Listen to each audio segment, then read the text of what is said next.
Viewer discretion is advised. Hey guys, welcome back and welcome to part 2 of the Colorado Cannibal. This video is going to be kind of short. It's not going to be as long as the rest of my videos, but again, it's part 2. A lot of the information other than what we're going to be starting with, which is the first confessions and trial, everything else after this, there wasn't much information, so just a heads up. I'm sorry for it being short, but I hope you still enjoy. So the first confessions and trial. On March 11th, 1883, Alfred was discovered by Jean Cabazon in Cheyenne, Wyoming, living under the fake name of John Schwartz.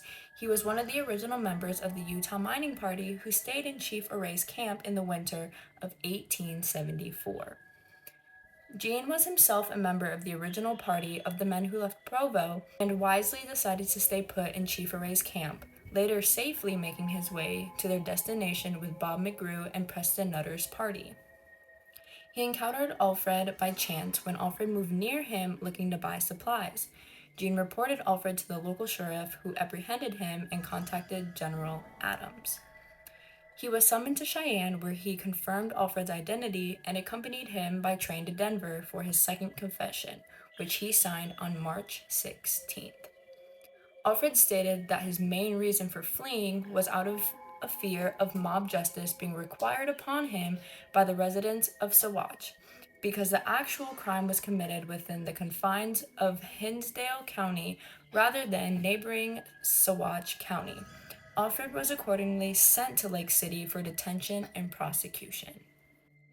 Instead of claiming that the men were gradually eaten as they died until Bell killed Noon and Alfred in turn killed Bell in self-defense, he now claimed that Bell had killed the others after Bell had told him to go scouting for any way out of the mountains and find some food. He had been gone the better part of the day and returned in the late evening. Alfred told General Adams, "I found the red-headed man, who was Bell, who acted crazy in the morning, sitting near the fire roasting a piece of meat which he had cut out of the leg of the German butcher, who was Miller. The latter's body was laying the furthest off from the fire down the stream. His skull was crushed in with the hatchet. The other three were laying near the fire. They were cut in the forehead with the hatchet. Some had 2 or 3 cuts. I came within a rod of the fire. When the man saw me, he got up with the hatchet towards me. When I shot him sideways through the belly, he fell on his face. The hatchet fell forwards. I grabbed it and hit him on the top of the head." That is horrible. In the moments after shooting Bell and going for the hatchet, Alfred dropped his revolver in the deep snow and lost it. That's inconvenient. He claimed he made himself a crude shelter out of stray logs to combat the snow and wind a ways down from the bodies. Another strong storm set in, and he hunkered down for hours. He was starving and made the decision that he had to eat something or die. He continued, "I went back to the fire, covered the men up, and fetched to the camp the piece of meat that was near the fire. I made a new fire near my camp and cooked a piece of meat and ate it. I tried to get away every day, but could not. So I lived off the flesh of these men the bigger part of 60 days. Adams asked Alfred why he had not told him the story 9 years ago, with Alfred replying back, "I was excited. I wanted to say something in the story. As I told it, came first to my mind." Why was he excited? It was the argument of the prosecution that the only logical reason for Alfred to have attempted such a dangerous journey through the mountains with such minimal food and supplies was for the sole purpose to lead the men into the wilderness to both kill and rob them. That one, I agree with. I agree that's why he did that. At the time of Alfred's trial, it was reported by the family of Israel Swan that he had left to go on the expedition with around $6,000, equivalent to $161,576 in 2023, in cash and gold, and that he also had a valuable Winchester rifle with him, which would give a strong motivation for murder, as well as a senior age of 65 at the time of his death. The other four members may have been either involved in his murder and later betrayed by Alfred, or were murdered by him for having been witnesses. The second one, most definitely. Alfred was not found with any gold on him at the time of his arrest, and although he did have money left, it did not total in the thousands. On April 6th, a trial began in Lake City. Alfred pleaded not guilty. After 7 days of testimonies and examinations, he was found guilty of the premeditated murder of Israel Swan and sentenced to death by hanging, which was scheduled for May 19, 1883. It was presumed that Israel's death had occurred on or around March 1st. It was determined by the prosecution in court that his remains showed signs of a struggle at the time of death and that the others appeared to be killed in their sleep. Among those who testified on behalf of the prosecution were Otto Mears, Larry Dolan, Oliver Lautzenheiser, and Preston Nutter, who acted as the prosecution's key witness. The second trial. Alfred was spared the death penalty when his lawyers discovered that the murder statuses on the books for 1874 had been repealed and replaced with a savings clause, which spared him being tried for murder. In October 1885, the sentence was reversed by the Colorado Supreme Court, being based on an ex post facto law. They had declared that the government could not sentence a man to death for committing a crime if it had indeed occurred before Colorado officially became a state as opposed to a territory. The withdrawal of his murder charge and scheduled execution did not spare Alfred's guiltiness for the men's deaths, however.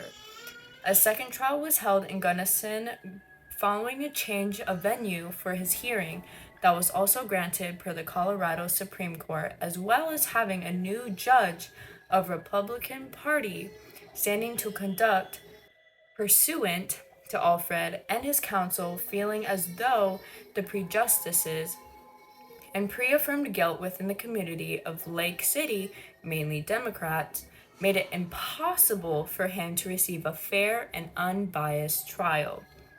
He again pleaded not guilty after a swift trial and even speedier verdict discussion on June 8, 1886. Alfred was convicted of 5 counts of voluntary manslaughter and sentenced to 40 years in prison. That's 8 years for each count, which was the maximum sentence allowed per count. At the time, this was the longest custodial sentence in U.S. history. Alfred took the stand in his own defense. His version of events that took place at the campsite remained closely the same as his second official version. He made a request that he be charged the 40 years, but only for the death of Shannon Bell, who is the only man that he continued to claim he killed, with the other deaths being beyond his control. His request was denied, and he was sent to serve out his sentence at the Cannon City Penitentiary. Parole. Yes, eventually he was let out on parole.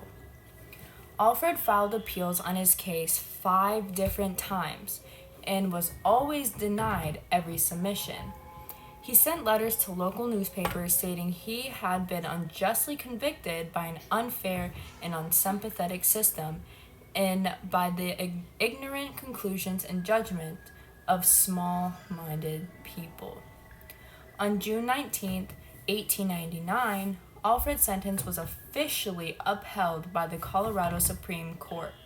He was paroled on February 8, 1901, following a campaign that was initially led by an old acquaintance of Alfred named Dwayne Hatch, who petitioned for his release for nearly a decade before his labors came to the attention of Polly Pry.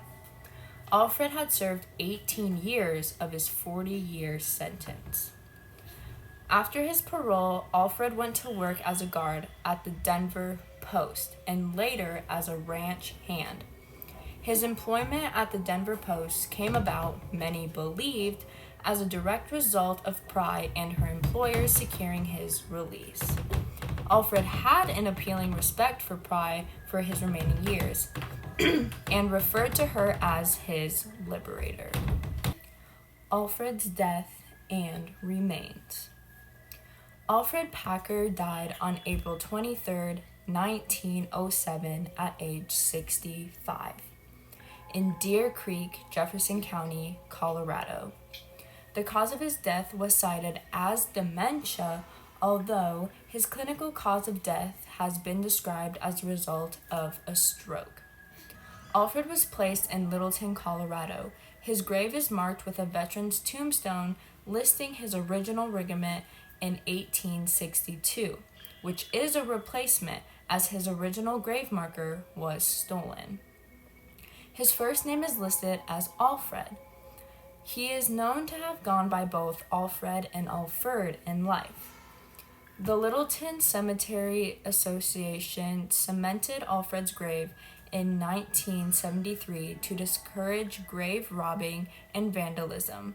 Despite their belief that his corpse is intact, claims have been made that Edward Mayer, the vice president of exhibits and archives for the Ripley's Believe It or Not Museum, was in possession of Alfred's dissected skull, which they bought from an anonymous party for a reported sum of $20,000.